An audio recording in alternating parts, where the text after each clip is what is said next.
Ultimatum দিলেন Mujtaba Khamenei. আর দুদিন যদি আমেরিকা ইরানের উপরে আক্রমণ চালায় তাহলেই ইরান শুরু করবে মহাযুদ্ধ। আর প্রত্যাঘাত নয়, এবার সরাসরি হামলাতে যাবে ইরান। সেই কাউন্টডাউন শুরু হয়ে গেছে। এদিকে গত রাতেও আমেরিকা যথারীতি হরমুজ প্রণালীকে ঘিরে শিরিক, জাস্ক, বন্দর আব্বাস এবং বন্দর খামির এলাকায় ব্যাপকভাবে বোমা বর্ষণ করেছে এবং গত রাতেই 3 জন সাধারণ নিরীহ ইরানির মৃত্যু হয়েছে। এই দিয়ে মোট 41 জন ইরানি নাগরিকের মৃত্যু হলো গত 10 দিনে। আর আমেরিকার অভিযান শেষ হওয়ার পরপরই ইরানও শক্তিশালী প্রত্যাঘাত শুরু করেছে গোটা মধ্যপ্রাচ্যে। এবং আজকের যেটা সবচাইতে তাৎপর্যপূর্ণ বিষয়, আজ সৌদি আরবের প্রিন্স সুলতান এয়ারবেসে 3 মাস পর আবারও আক্রমণ চালিয়েছে ইরান। আর এই আক্রমণের পরই পাকিস্তানের পক্ষ থেকে শেহবাজ শরীফ ইরানের বিরুদ্ধে জারি করলেন সতর্কতা। আর এরই সাথে যুদ্ধের আরো ভয়ঙ্কর একটা নতুন মাত্রা যোগ হয়ে গেল। মার্কিন সামরিক ঘাঁটিগুলি ছাড়াও মধ্যপ্রাচ্যের বিভিন্ন দেশে 5টি পৃথক জায়গায় ইরান আজ আক্রমণ চালিয়েছে এবং ইরানের এই হামলায় আজ ইরাকে 9 জন কুর্দিশ যোদ্ধার মৃত্যুর খবর পাওয়া গেছে এখনো পর্যন্ত। আর এরই সাথে একটি কথা বলতে হয়, যে সম্ভাবনা অনেক আশার সঞ্চার করেছিল মুসলিম বিশ্বের রাষ্ট্রগুলো, অর্থাৎ তুরস্ক থেকে পাকিস্তান, সৌদি আরব, মিশর, ইরান, এই সমস্ত রাষ্ট্রগুলো নিয়ে যে একটা শক্তি বলয় তৈরির কাজ হচ্ছিল, সেই কাজ কিন্তু ডোনাল্ড ট্রাম্প নতুন করে যুদ্ধ শুরু করার মধ্য দিয়ে ব্যাপকভাবে ভয় প্রদর্শন করে আবারও ইরানকে মধ্যপ্রাচ্যে একাকী করতে সক্ষম হয়েছে। এই যুদ্ধে ইরানের বিরুদ্ধে আমেরিকাকে প্রত্যক্ষ এবং পরোক্ষভাবে সহযোগিতা করছে মধ্যপ্রাচ্যের প্রায় সব কটি দেশ। এমনকি সৌদি আরবও এই মুহূর্তে রীতিমতো মার্কিন চাপে হাঁসফাঁস করছে। তবে মুসলিম ঐক্য ভেঙে পড়লেও, এমনকি মধ্যপ্রাচ্যে বিচ্ছিন্ন হয়ে পড়লেও, সামরিক শক্তির নিরিখে ইরান ক্রমশ আরো অধিক শক্তিশালী হয়েছে। তাই ইরান এই যুদ্ধে মধ্যপ্রাচ্যের সকল রাষ্ট্রের বিরুদ্ধে একযোগে যুদ্ধ করতে বড়সড় প্রস্তুতি গ্রহণ করেছে। আগামীতে এই যুদ্ধ আরো ভয়াবহ, আরো বিধ্বংসী হতে যাচ্ছে বলেই আমাদের পূর্ণ অনুমান। চলুন আজকের এই আলোচনা আমরা বোঝার চেষ্টা করি গত 24 ঘন্টায় আমেরিকা এবং ইরান পরস্পর হামলায় কি পরিমাণ ক্ষয়ক্ষতি হয়েছে এবং মধ্যপ্রাচ্যের রাষ্ট্রগুলির সঙ্গে আমেরিকার সম্পর্কের নতুন সমীকরণ তৈরি হওয়ার পর ইরান এই নতুন পরিস্থিতি কিভাবে মোকাবেলা করছে তার একটা ছবি আমরা বুঝে নেওয়ার চেষ্টা করি। শুরুতে আপনাদের সকলকে স্বাগত জানাচ্ছি, আমি আপনাদের বন্ধু অধ্যাপক আব্দুল হালিম। চলুন শুরু করা যাক। শুরুতেই আমরা দেখে নিই মার্কিন এই দানবীয় সৈন্যরা গতকাল রাতে ইরানের কোন কোন অঞ্চলে আক্রমণ করেছে। প্রথমে আমরা দেখে নেব হরমুজ এলাকা। হরমুজ এলাকার যথারীতি সেই বন্দর আব্বাস, যে বন্দর আব্বাস ইরানের সবচাইতে গুরুত্বপূর্ণ বন্দর শহর। এই বন্দর আব্বাসের বন্দর এবং সামরিক পরিকাঠামোর উপরে বেশ কয়েক জায়গায় বড়সড় আক্রমণ করেছে আমেরিকার এই সৈন্যরা। আর তারপরেই শিরিক অঞ্চলে হরমুজ এলাকায় জাহাজ চলাচলের উপর নজরদারি করবার জন্য ইরান যে শক্তিশালী র্যাডার প্রতিষ্ঠা করে রেখেছে, যে র্যাডারকে ফাঁকি দিয়ে কোনো জাহাজ এই হরমুজ দিয়ে পার হতে পারে না, সেই র্যাডারগুলোকে ধ্বংসের কাজ করছে আমেরিকা। তাই গতকাল রাতে শিরিক অঞ্চলে র্যাডারে আবারও আক্রমণ হয়েছে জাস্কের র্যাডার এবং বন্দরে। কিন্তু তার চাইতে যেটা গুরুত্বপূর্ণ এই মুহূর্তে সবচেয়ে মর্মান্তিক খবর, এই জাস্ক এলাকার বঞ্জি গ্রামে একটি বিরাট বড় জল শোধনাগার কেন্দ্র ছিল ইরানের, সেখানেও অ্যাটাক হয়েছে।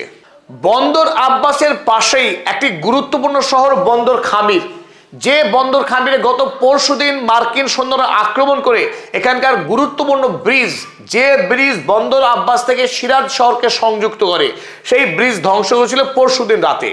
আর গত রাতে আক্রমণ চালিয়ে 3 জন সাধারণ মানুষকে খুন করেছে মার্কিন সেনা।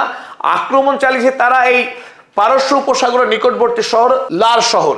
আক্রমণ হয়েছে পারস্য উপসাগরীয় শহর আহভাজ সিটি, যে আহভাজ সিটি কুয়েতের থেকে খুব বেশি দূরে নয়। কুয়েতের কাছাকাছি যে আহভাজ সিটি, সেই আহভাজ সিটিতে আক্রমণ করেছে আমেরিকা। হতে পারে এই আক্রমণ কুয়েতের মার্কিন ঘাঁটি থেকেই করা হয়েছে। আর অপর যে গুরুত্বপূর্ণ এলাকা ইয়াজ শহর, ইয়াদ শহরে গতকাল রাতে 5টি ভয়ঙ্কর শক্তিশালী বিস্ফোরণ হয়েছে। এই ইয়াদ হলো ইরানের সামরিক দিক থেকে অত্যন্ত গুরুত্বপূর্ণ একটা শহর। এই শহরের মাটির তলায় আমেরিকার গোয়েন্দারা দাবি করছেন এই ইয়াদ শহরের মাটির তলায় একটা বিরাট বড় শহর রয়েছে, যেখানে প্রচুর পরিমাণে মিসাইল এবং ড্রোনের মজুত রয়েছে। আর এই কারণেই 40 দিনে যখন যুদ্ধ হয়েছিল ইসরায়েল এবং আমেরিকার সাথে, ফেব্রুয়ারি 28 তারিখে যে যুদ্ধ শুরু হয়েছিল, টানা 40 দিন ধরেই এই ইয়াদ শহরে আক্রমণ চালিয়েছিল মার্কিন এবং ইসরায়েলি বাহিনী। লক্ষ্য ছিল ইরানের সামরিক শক্তিকে ধ্বংস করে দেওয়া, ইরানকে পঙ্গু করে দেওয়া। কিন্তু এত আক্রমণের পরও ইরানের ইয়াদ শহরে যে বিপুল পরিমাণের মজুত রয়েছে ড্রোন এবং মিসাইলের, তার বিন্দু মাত্র ক্ষতি করতে পারেনি আমেরিকা। আর এই কারণে প্রতিদিন আমেরিকার আক্রমণের পরপর এখান থেকে মিসাইল হামলা করেছে ইরান। আর সেই গুরুত্বপূর্ণ শহরে গতকাল রাতে মার্কিন সৈন্যরা আবারও আক্রমণ শুরু করলো। যে খবর আজ ইরানের সকল মিডিয়া সারাদিন ধরে কভার করছে তা হলো ইরানের এই বনজি গ্রামে, আপনারা দেখছেন ছবিতে, এই বিশাল বড় যে জল শোধনাগার, যাকে ইংরেজিতে ডিস্যালিনেশন প্ল্যান্ট বলা হয়। ইরান এবং মধ্যপ্রাচ্যের সমস্ত দেশ, এই দেশগুলো পানীয় জলের জন্য নির্ভর করতে হয় সমুদ্রের জল। সমুদ্রের জলে যেহেতু লবণের পরিমাণ অস্বাভাবিক, না সেই জল পান করা যায়, না সেই জল কৃষিকাজে ব্যবহার করা যায়। তাই এই জলকে বৈজ্ঞানিক পদ্ধতিতে অনেক খরচ খরচার মধ্য দিয়ে সেই জলকে বিশেষ পদ্ধতিতে শোধন করে এই জল বিভিন্ন গ্রামে এবং এলাকায় পৌঁছে দেওয়া হয়, আর সেই জল থেকে মানুষ জীবনযাপন করে। ইরানের জাস্ক এলাকার এই বনজি জল শোধনাগার থেকে 20টি গ্রামের মানুষ নির্ভরশীল। আর গত রাতে এই জল শোধনাগার প্ল্যান্টে আমেরিকা আক্রমণ করে একেবারে ধ্বংস করে দিয়েছে। যার ছবি আপনারা দেখছেন, কয়েকটা খণ্ড খণ্ড ছবি, এই ছবি দেখলে বুঝতে পারবেন যে এই জল শোধনাগারকে এই মুহূর্তে নতুন করে মেরামত করা বেশ সময় সাপেক্ষ ব্যাপার। এবং ইরান যেহেতু পাথুরে এলাকা, এই বিস্তীর্ণ অঞ্চল মরুভূমি এবং পাথুরে এলাকা, এখানে মাটি খনন করে কূপ বসানো অত্যন্ত ব্যয়বহুল এবং সময় সাপেক্ষ, যা সাধারণ গ্রামবাসীর পক্ষে এক কথায় অসম্ভব। তাই 20টি গ্রামের মানুষ এই মুহূর্তে জল শূন্য অবস্থায় বসবাস করতে বাধ্য হচ্ছেন। যদিও ইরান সরকারের পক্ষে জানানো হয়েছে এই গ্রামগুলোকে জল কি করে পৌঁছে দেওয়া যায় তার সব রকম ব্যবস্থা চলছে। আনাদোলু আজান্সি খবরের কাগজে লিখেছে, US strike on water desalination plant left about 10,000 without water. ইরানের এই জল শোধনাগার প্ল্যান্টে মার্কিন হামলার ফলে ইরানের 10,000 মানুষ এই মুহূর্তে জল শূন্যভাবে বেঁচে থাকতে বাধ্য হচ্ছেন। আর মার্কিন হামলার পরপরই ইরানও আজ শুরু করেছিল আরো ভয়ঙ্কর, আরো বিধ্বংসী প্রত্যাঘাত। আর এই প্রত্যাঘাতে ইরান আজ 30টি ভারী মিসাইল ব্যবহার করেছে এবং 90টি ড্রোন ব্যবহার করেছে আজ ইরান। এবং এই প্রত্যাঘাতে আমেরিকা যুক্তরাষ্ট্রের মধ্যপ্রাচ্যে থাকা 7টি সামরিক সেনা ছাউনিতে আক্রমণ করেছে। আক্রমণ করা হয়েছে প্রতিবেশী রাষ্ট্রের আরো গুরুত্বপূর্ণ 5টি টার্গেটে।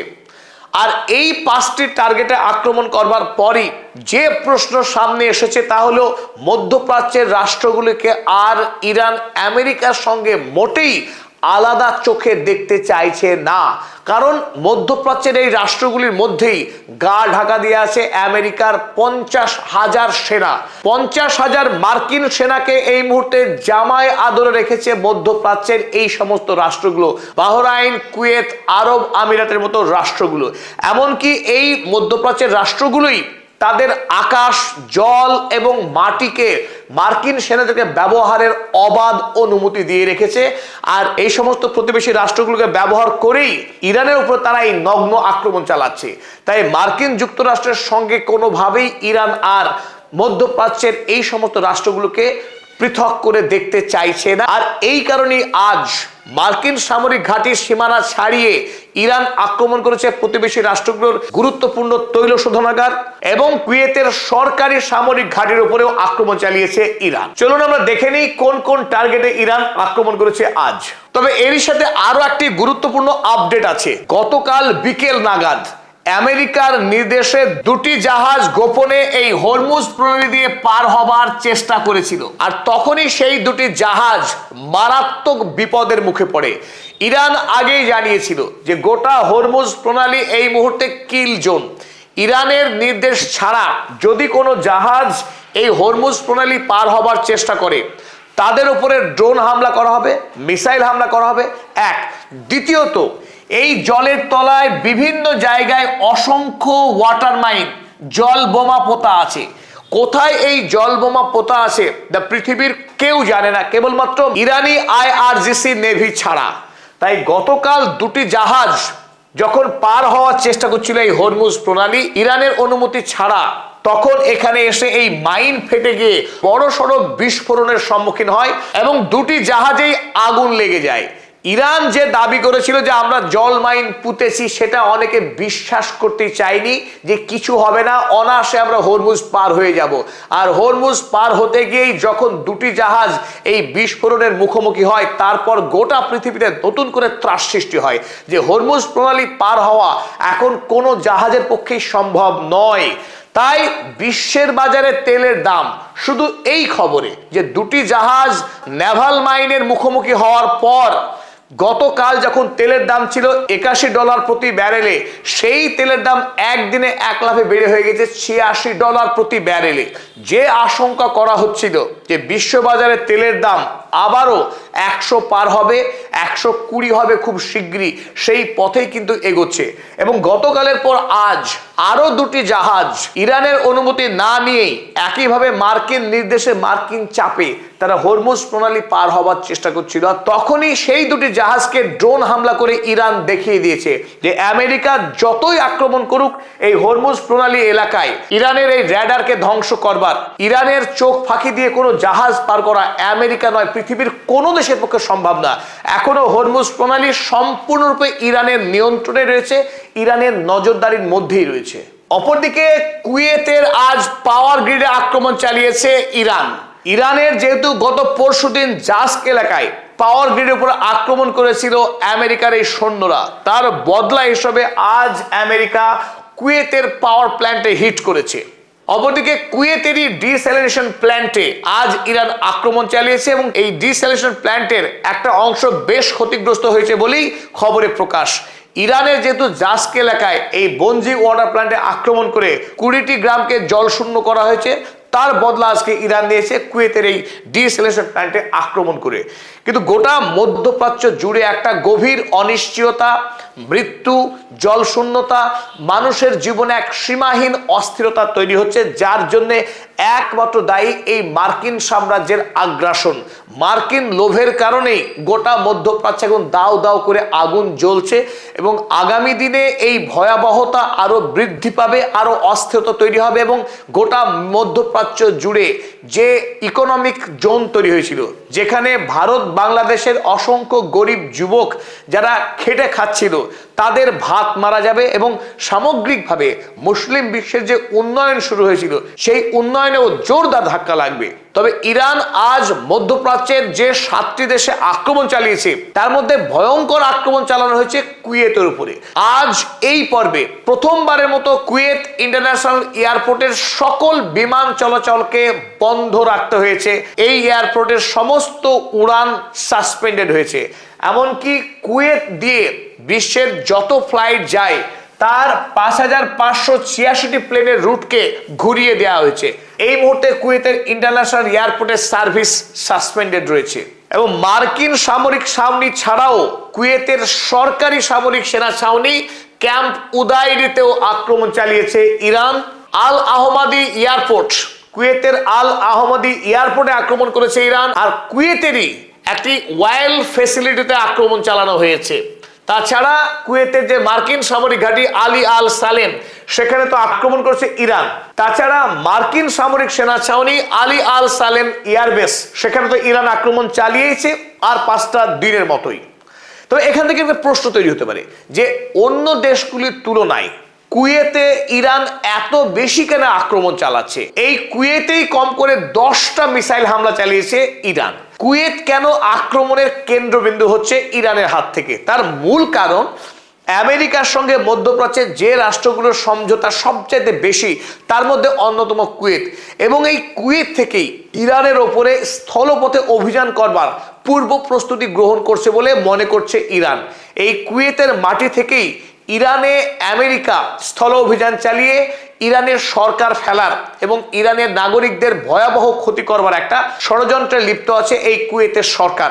এটাই মনে করছে বর্তমানে ইরানের মিলিটারি। স্বাভাবিকভাবেই প্রতিদিন কুয়েতে ধারাবাহিক আক্রমণ চালাচ্ছে ইরান। কাতারেও আক্রমণ হয়েছে আজ। কাতারের আল উদেইদ এয়ারবেস, যেটি মধ্যপ্রাচ্যে আমেরিকার সবচাইতে বড় সামরিক সেনা ছাউনি, সেখানে আক্রমণ হয়েছে। কিন্তু তাৎপর্যপূর্ণ ঘটনা এই, আজ ইরান প্রথমবারের মতো দোহা সিটিতে আক্রমণ চালিয়েছে এবং সেখানে 3 জন মানুষ আহত হয়েছেন। এই খবরে কিন্তু মধ্যপ্রাচ্যের সাধারণ মানুষ খানিকটা বাকরুদ্ধ। ইরান কেন দোহাকে টার্গেট করলো? যে কাতার এবং পাকিস্তান মিলিতভাবে ইরান আমেরিকার মধ্যে কূটনৈতিক সমঝোতা তৈরি করবার চেষ্টা করছিল, এমনকি গোটা ইসলামিক বিশ্বে কাতার একটা মধ্যস্থতাকারী রাষ্ট্র হিসেবেই এতদিন ধরে সম্মানিত। সেই কাতারের দোহা শহর, যে শহরে আল জাজিরা যে মিডিয়া নেটওয়ার্ক তার সদর দপ্তর, সেই দোহা শহরে আজ ইরান আক্রমণ চালিয়েছে। আক্রমণ করা হয়েছে জর্ডনের মুয়াফাক সালটি এয়ারবেসে। আজ আবারও নতুন করে ওমানে আক্রমণ চালিয়েছে ইরান। ওমানের মুসান্দাম অর্থাৎ হরমুজ প্রণালীর সন্নিকটস্থ ওমানের যে রাষ্ট্রীয় অংশ রয়েছে সেই অফিসে, সরকারি অফিস মুসান্দামে আক্রমণ করা হয়েছে। আক্রমণ চালানো হচ্ছে আল বাতিনাতে। সৌদি আরবের কথা আমরা আগেই জানিয়েছি। সৌদি আরবের প্রিন্স সুলতান এয়ারবেসে আক্রমণ করবার পর পাকিস্তানের পক্ষ থেকে ইরানের বিরুদ্ধে প্রথমবারের মতো আজ সতর্কবার্তা জারি করা হয়েছে যে সৌদি আরবে যদি আক্রমণ করা হয়, সেই আক্রমণকে পাকিস্তানেও করা হয়েছে বলেই ধরে নেওয়া হবে। কারণ পাকিস্তান এবং সৌদি আরব তাদের নিজেদের মধ্যে এই ধরনের সামরিক চুক্তি ইতিপূর্বেই করে রেখেছে। অর্থাৎ যে ন্যাটো রাষ্ট্রগুলো নিজেদের মধ্যে যে সামরিক বোঝাপড়া রাখে, একই রকম বোঝাপড়া এই মুহূর্তে পাকিস্তান এবং সৌদি আরবের মধ্যেও রয়েছে। কিন্তু প্রশ্ন হচ্ছে, সৌদি আরবের পক্ষে এখনো কিন্তু কোনো ধরনের প্রতিক্রিয়া জানানো হয়নি। ওদিকে বাহরাইনের শেখ ইসা এয়ারবেসে আক্রমণ হয়েছে ইরাকের কুর্দিশ ক্যাম্পে, এবং এই কুর্দিশ ক্যাম্পে আক্রমণের ফলে 9 জন কুর্দিশ যোদ্ধা মারা গেছে বলেই জানা গেছে। আজ সারাদিন ইরান যে প্রত্যাঘাত করেছে, তবে এই প্রত্যাঘাত নিছক সাধারণ প্রতিরক্ষামূলক আক্রমণ ছিল ইরানের পক্ষে। মূল যুদ্ধ ইরান এখনো শুরু করেনি। আর সে কথাই জানালেন গতকাল ইরানের সর্বোচ্চ ধর্মীয় নেতা আয়াতুল্লাহ মুস্তফা খামেনেইর দূত। তিনি গতকাল ইরানের একটি সংবাদ মাধ্যমে এসে সর্বোচ্চ ধর্মীয় নেতার পক্ষে একটি বার্তা পাঠ করে শোনান, যে বার্তাতে তিনি স্পষ্ট বলেছেন, the policy of both negotiation and war is over. Mustafa Khamenei আমেরিকার উদ্দেশ্যে এই চরম হুঁশিয়ারি শুনিয়েছেন যে একদিকে আলোচনা এবং তার সাথে যুদ্ধ, এই খেলা এবার শেষ। আলোচনা চলাকালীন এমনকি মৌ স্বাক্ষর করবার পরেও আমেরিকা যেহেতু ইরানে আক্রমণ চালাচ্ছে, অতএব এই মার্কিন নৃশংসতাকে আর ইরান কোনোভাবেই প্রশ্রয় দেবে না। গতকাল বলেছিলেন 3 দিনের কথা, অর্থাৎ হাতে রইল আর মাত্র 2 দিন। আরো 2 দিন যদি আমেরিকা ইরানের উপরে এইভাবে আক্রমণ চালায়, তাহলে ইরান এবার সরাসরি বৃহত্তর যুদ্ধে যাবে। আর প্রতিরক্ষামূলক ব্যবস্থা ইরান গ্রহণ করবে না, সরাসরি আক্রমণে যাচ্ছে। আর ইরানের সর্বোচ্চ ধর্মীয় নেতা যদি কোনো কথা বলে, সেই কথার কোনো রকম নড়চড় হবে না, কারণ এই কথা ডোনাল্ড ট্রাম্পের কথা নয়। এই বার্তাতে জানানো হয়েছে, if the Americans continue the war for another 3 days, the Iranian armed forces will embark on total offensive and destruction. যদি আমেরিকা যুদ্ধ চালিয়ে যায় আরো 3 দিন, তাহলে ইরানের আর্ম ফোর্সেস সরাসরি তারা আক্রমণে যাবে এবং সম্পূর্ণরূপে ধ্বংস সৃষ্টি করবে মধ্যপ্রাচ্যে। তাই যেটা আশঙ্কা, এই মার্কিন ইরান যুদ্ধ আরো ব্যাপক, আরো ভয়াবহ এবং সমগ্র মধ্যপ্রাচ্য ব্যাপী এই যুদ্ধ বিস্তার হতে যাচ্ছে। এবং যে আশঙ্কা দিয়ে আমরা শুরু করেছিলাম, মধ্যপ্রাচ্যের রাষ্ট্রগুলির মধ্যে যে কিঞ্চিত বোঝাপড়া তৈরি হচ্ছে বলে আমাদের অনুমান হয়েছিল, এমনকি সারা পৃথিবীর যারা বিশ্লেষক তারাও এই কথা বলছিলেন, কিন্তু সেই সম্ভাবনাকে ডোনাল্ড ট্রাম্প এবং তার ভৃত্য মার্কো রুবিও মিলেই মধ্যপ্রাচ্যে মার্কিন আধিপত্যবাদকে বাঁচিয়ে রাখবার জন্য ডোনাল্ড ট্রাম্প এবং মার্কো রুবিও শেষবারের মতো মরিয়ার চেষ্টা করছে। এবং এরই ফলে আমরা দেখলাম নেটো সম্মেলনে ডোনাল্ড ট্রাম্প এরদোয়ানের ভূয়সী প্রশংসা করলেন, এবং তার প্রশংসা এবং তুরস্ককে F-35 ফাইটার জেট বিক্রি করার প্রস্তাবের মধ্য দিয়েই এরদোয়ানকে কবজা করে নিয়েছেন ডোনাল্ড ট্রাম্প। আর এরই মাধ্যমে যে ঐক্য শুরু হচ্ছিল সেই ঐক্য মাঝমাঠে মারা গেল। ফলে নতুন করে ইরানকে আরো একবার আমেরিকা যুক্তরাষ্ট্রকে এই যুদ্ধে পরাস্ত করার মধ্য দিয়েই নিজেকে একক শক্তি হিসেবে প্রতিষ্ঠিত করতে হবে। তবে ইরান এতদিন ধরে এই মহাযুদ্ধের জন্য প্রস্তুতি নিয়ে এসেছে এবং তারা এই যুদ্ধে লড়ে শহীদ হতে এবং দেশের স্বাধীনতাকে বাঁচাতে বিন্দু মাত্র ভয় পায় না। তাই গোটা বিশ্ব এখন একটা ভয়ঙ্কর যুদ্ধের সামনেই দাঁড়ালো। সকল দর্শক মণ্ডলীকে আমাদের সঙ্গে এতক্ষণ থাকার জন্য আন্তরিক কৃতজ্ঞতা এবং ধন্যবাদ। যারা এখনো আমাদের চ্যানেল সাবস্ক্রাইব করেননি, সাবস্ক্রাইব করবেন এবং আত্মীয় বন্ধুদের সঙ্গে শেয়ার করবেন, এইটুকু আশা করি আমরা আপনাদের কাছ থেকে। Thank you.